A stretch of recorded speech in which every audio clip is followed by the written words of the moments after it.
WW voltando no intervalo com a sua roda ampliada por Daniel Hittner, do estúdio em Brasília, Raquel Landim aqui conosco na Avenida Paulista e o Yuri Pita. Isso aqui. Caio de férias, o Yuri jogando pelo Caio. Vamos lá, gente. Vamos lá. Prazer. Quebrar um galho. Prazer, não, quebrar um galho não. É imenso prazer ter com você conosco. Prazer é meu, aliás, não é a primeira vez, você Exato. tem participado bastante. Muito obrigado, Yuri. Vamos lá então, os presidentes Lula e Alberto Fernandes da Argentina tiveram hoje o 5º encontro neste ano. Os dois estão em busca de soluções para a crise financeira que está simplesmente acabando com a Argentina. Mais uma vez, Fernandes volta a Buenos Aires apenas com fotos. Reportagem de Tainá Farfan. Sem entrar em detalhes, Lula anunciou um plano de ação com o objetivo de melhorar as relações comerciais entre os dois países. Uma das medidas seria a criação de uma linha de financiamento do BNDES para incentivar exportações brasileiras para a Argentina.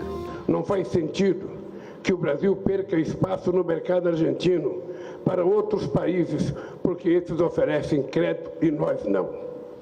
Todo mundo tem a ganhar, as empresas e os trabalhadores brasileiros e os consumidores argentinos. O presidente brasileiro também defendeu, mais uma vez, a criação de uma moeda única para transações comerciais entre países do Mercosul. Precisamos avançar nessa direção com novas e criativas soluções que permitam maior integração financeira e facilitem nossas trocas.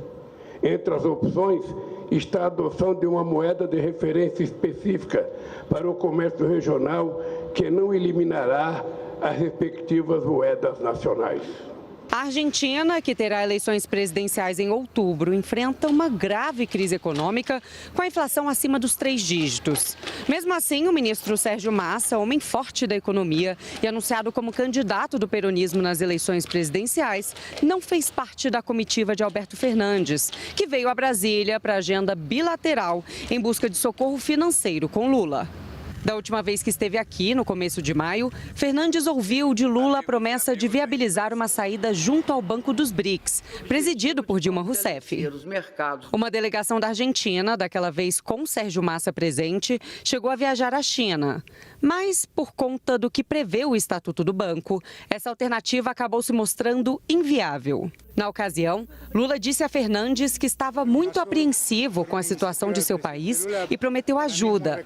A mensagem de Lula à época, entretanto, frustrou os argentinos. Chegou aqui muito apreensivo. É um companheiro que chegou bastante apreensivo. E eu acho que ele vai voltar mais tranquilo. Creio que vai voltar mais tranquilo. É verdade, sem dinheiro. É verdade, sem nenhum dinheiro.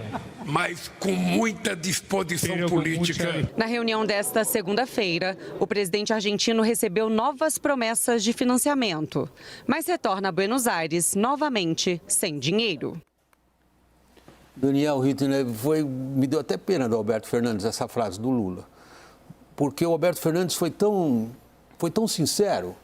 No começo dessa cerimônia, ele vira para o Lula e diz em espanhol: "Tienen un amigo en problemas", que provavelmente é o understatement do ano, né?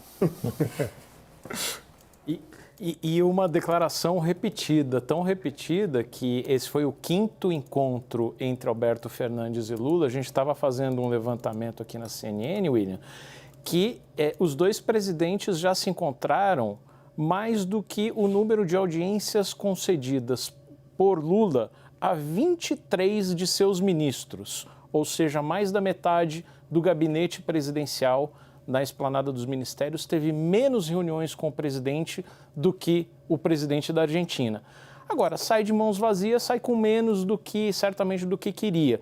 Uma das dificuldades pode ser vista nessa linha de crédito para exportadores industriais, que foi o que o presidente Lula comentou nessa fala, que, puxa, não é possível que tantos países deem crédito e a gente acaba perdendo o mercado na Argentina. O mantra no MDIC, na Fazenda, no Itamaraty, é o seguinte: não se pode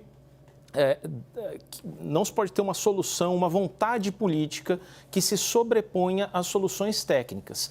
E as garantias oferecidas pela Argentina até agora para que o Brasil conceda esse dinheiro para os exportadores industriais, essas garantias não são suficientes. Então, estão tentando colocar bancos multilaterais como a Corporação Andina de Fomento, a CAF, nesse sistema de garantias, mas até agora o fato é que a situação não gerou conforto para os técnicos da Fazenda, do MDIC e do Itamaraty para implementar essa solução que a Argentina pede. Raquel e Yuri, eu vou trazer vocês logo na conversa. Antes, só um parênteses, Lorival. A imprensa argentina praticamente ignorou a viagem do Fernandes a Lula hoje à tarde. Ela está totalmente dominada pelo que a Cristina Kirchner disse do Fernandes hoje à tarde. As orelhas do presidente da Argentina estão vermelhíssimas. Ela o acusa de ter sofrido a pior derrota parlamentar na história do peronismo na Argentina, 2 anos atrás, e pior ainda, o acusa de ter melado a indicação do candidato único que acabou não vindo, que é o Sérgio Massa, o ministro da Economia. Lula está apostando nesse cavalo para ganhar as eleições em outubro? Então, e ele está apostando numa facção do governo e do peronismo, né, que é o Alberto Fernandes, que é a facção derrotada neste momento, concorda? A Cristina Kirchner fez essas declarações no primeiro comício do Sérgio Massa, o super-ministro da Economia, que é leal a ela e rival do Alberto Fernandes, que, como a Cristina disse, fez tudo para torpedear essa candidatura única, querendo que os peronistas se esfacelassem ali na disputa das PASSO, as primárias obrigatórias argentinas. E porque ele queria emplacar o Daniel Scioli, embaixador aqui no Brasil. Que veio junto na viagem, calou a boca. Quem quer que não fosse o Sérgio Massa. Ele perdeu. Né? E numa conversa que é sobre finanças, o Sérgio Massa não está porque o Fernandes quer capitanear essa suposta vitória, esse trunfo, que, aliás, ele não obteve também. Né? Não. Mas o nosso ministro da Fazenda estava envolvido nisso até o pescoço, Raquel. Que chances a argentinos têm de obter de Haddad que Lula até aqui não conseguiu? Dinheiro do Brasil, muito pouco. William, hoje o que eu apurei da conversa entre Lula e Fernandes é que sim, se falou da gestão que o Brasil vem fazendo junto ao FMI, que é um banco adequado para se pedir dinheiro para um país insolvente, e também da gestão junto ao Banco dos BRICS para tentar liberar recursos para a Argentina. O Fernandes teria dito, que bom que o Brasil voltou para o centro, para o palco das atenções globais, e o Lula está dando conta, ele estava prestando contas ali para ele da carta que o Brasil, junto com o México, Bolívia, Colômbia, enviaram ao Biden na semana passada, pedindo para a Argentina ser mais flexível. Lembrando que a Argentina tinha que ter pago uma parcela do empréstimo para o fundo na sexta-feira, não pagou, pediu mais prazo, tem até a próxima sexta-feira para pagar. E o Lula fica batendo nessa tecla de que o Banco dos BRICS também pode ajudar, mas a gente sabe que a China vetou. Isso não faz parte do Estatuto do Banco dos BRICS. Então, a Argentina teria a alternativa de FMI, que hoje é que parece mais provável, só que eles não cumpriram nada dos compromissos que assumiram. Essa alternativa dos bancos dos BRICS, que agradaria muito ao Lula, ele não gosta de bater nas portas do FMI, mas que os chineses vetaram. E essa alternativa também do Brasil, via BNDES, fazer algum aporte. E essa o Haddad não quer, porque não faz sentido, os argentinos não têm o que oferecer em garantia. E esse é o ponto. Há um empenho muito forte do presidente brasileiro em proporcionar algum tipo de ajuda, e o tipo de ajuda é aquilo que ele, acho que ele foi meio cruel, talvez involuntariamente, mas ele foi muito cruel com um amigo em problemas, como se fala em portunhol. Que possibilidade tem o Brasil de alguma forma encontrar essa saída para o Fernandes? Olha, me parece que se essa saída tivesse fácil, minimamente desenhada, algum passo, né, seria algo gradativo. O que a gente está vendo é que não está sendo gradativo. Está sendo, os tapinhas nas costas é que estão continuando e sem muito mais por onde avançar.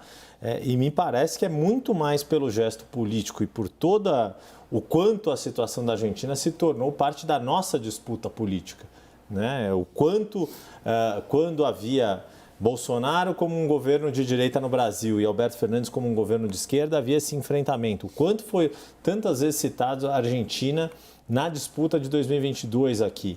E o que a gente já percebe é que há, de fato, uma preocupação do governo brasileiro em não ter o reverso, de ser aqui o governo da esquerda e a Argentina voltar a ter um governo do polo oposto político. Que é muito provável de acontecer. As pesquisas dão 28% para a oposição de centro-direita, 26% para o Sérgio Massa e 24% para o Javier Milei, que está mais à direita ainda. Se você soma aqueles que não votariam de jeito nenhum no peronismo, o peronismo estaria liquidado. E, William, aquele exercício de tentar entrar na cabeça dos presidentes que a gente sempre faz.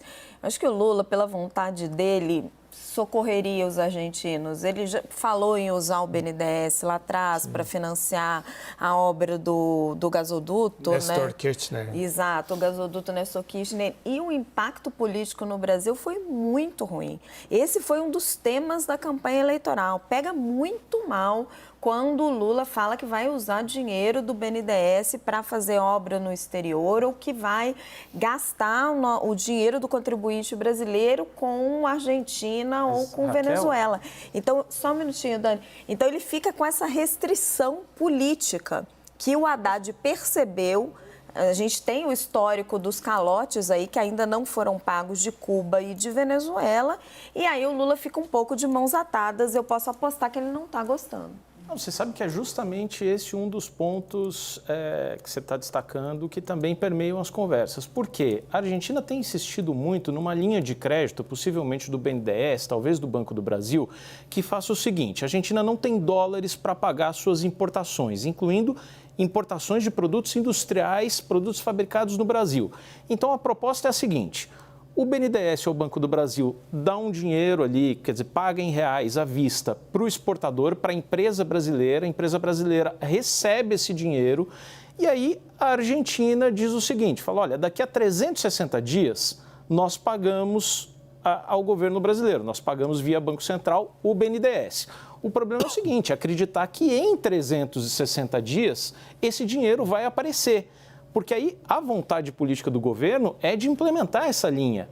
A equação não está fechando porque são os técnicos, essa tecnocracia ali da Fazenda, do MIDIC, que está dizendo, olha, eu não tenho garantias suficientes de que a Argentina vai ter dólares daqui a 360 dias. Daniel, então não me adianta garantir isso politicamente. Daniel, deixa eu, já que você está com a palavra, continua com ela.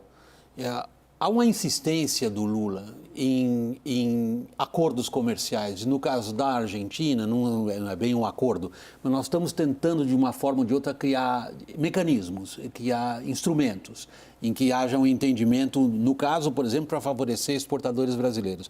Agora, você passou o dia hoje preparando um quadro ilustrativo para que a gente tenha uma ideia de quantos acordos comerciais já assinados pelo Brasil seguem travados no Planalto.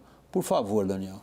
Eu quis trazer isso, William, para demonstrar o seguinte: não basta que a gente simplesmente tenha acordos fechados, negociações concluídas, como é o caso do Mercosul e União Europeia, ou nem mesmo os acordos devidamente assinados. Por quê? Eles chegam no Palácio do Planalto, precisam passar por uma revisão jurídica e ainda serem ratificados pelo Congresso Nacional. O que a gente verifica na prática? Que nem sequer muitos deles estão saindo do Palácio do Planalto. E preparamos uma tela justamente para mostrar a quantidade de acordos relevantes economicamente que não estão saindo. Veja, acordo de bitributação. O que é acordo de bitributação? É para evitar, por exemplo, que uma empresa brasileira no Reino Unido, uma empresa britânica no Brasil, pague imposto de renda de pessoa jurídica 2 vezes, uma vez em cada país. Então, você faz um acordo para evitar a dupla cobrança de impostos. Isso está parado há mais de 6 meses, há quase 7 meses, no Palácio do Planalto, esperando que o governo envie ao Congresso. Da mesma forma, o acordo com a Índia, com a Coreia do Sul, com o Chile, um acordo que protege produtos com denominação de origem, vinhos de certas localidades argentinas no Brasil, a cachaça brasileira na Argentina, esse acordo de indicações geográficas no Mercosul, parado no Palácio do Planalto desde dezembro de 2019. E a lista não para, tem mais 4, 5 por aí também, viu? Desculpa, Daniel, você não concluiu ainda, tem mais uma tela, por favor. São só mais exemplos de acordos, estão aí acordos desde 2018, acordos de facilitação de investimentos que protegem empresas chilenas com investimentos no Brasil, isso tudo para demonstrar o seguinte: um acordo entre ser assinado pelo governo brasileiro e entrar em vigência, segundo a Confederação Nacional da Indústria, demora em média 1.590 dias, ou seja, quase 4 anos e meio. Raquel, eu interrompi você. Eu queria fazer só um comentário sobre aquela outra observação que o Daniel tinha feito, que os técnicos da Fazenda e do Ministério do Desenvolvimento estão resistindo a conceder essa linha de crédito para a Argentina e segurando a vontade política do governo. Por que isso é um acerto? Lá atrás, o Lula fez isso em relação a Cuba. Quando o Brasil, o BNDES, foi financiar o Porto de Mariel, os técnicos fizeram uma série de alertas dizendo que Cuba não tinha garantia suficiente para bancar aquele empréstimo. O Lula atropelou os técnicos, eu fiz matéria sobre isso na Folha de São Paulo, tem ata do Comitê de Garantias, do COFIG, dizendo que não era para emprestar aquele dinheiro. Ele atropelou os técnicos e todo mundo chegou ali no limite e liberou o dinheiro. Deu num calote. Então, assim, é bom que a experiência não se repita. Ou que a experiência ajude ali a não tomar, porque isso tem uma consequência não só econômica, como política, né, William? Não, era isso. Eu ia passar a palavra para você encerrar essa parte Porque, da nossa conversa. acho que no fundo, e acho que a Raquel tocou num ponto que vale lembrar. Exato. Essa história de usar recursos do BNDES ou do governo brasileiro para quaisquer projetos são questões complexas, são discussões técnicas que exigem muito conhecimento técnico, mas que no eleitorado pega muito fácil. Na opinião pública pega muito fácil essa ideia de que pegou dinheiro do Brasil, em vez de investir no Brasil, deu para os amigos. E em especial quando tem uma conotação política assim ou assado. No caso de Cuba, projeto de Venezuela, etc. Isso teve um peso muito forte. É das ideias força contra o PT que mais pega e que é mais difícil do partido debater. Insistir nesse tipo de proposta pode ser dar murro em ponta de faca. Nós estamos encerrando essa parte da conversa. Fica registrado, não se habla assim com um amigo em problemas.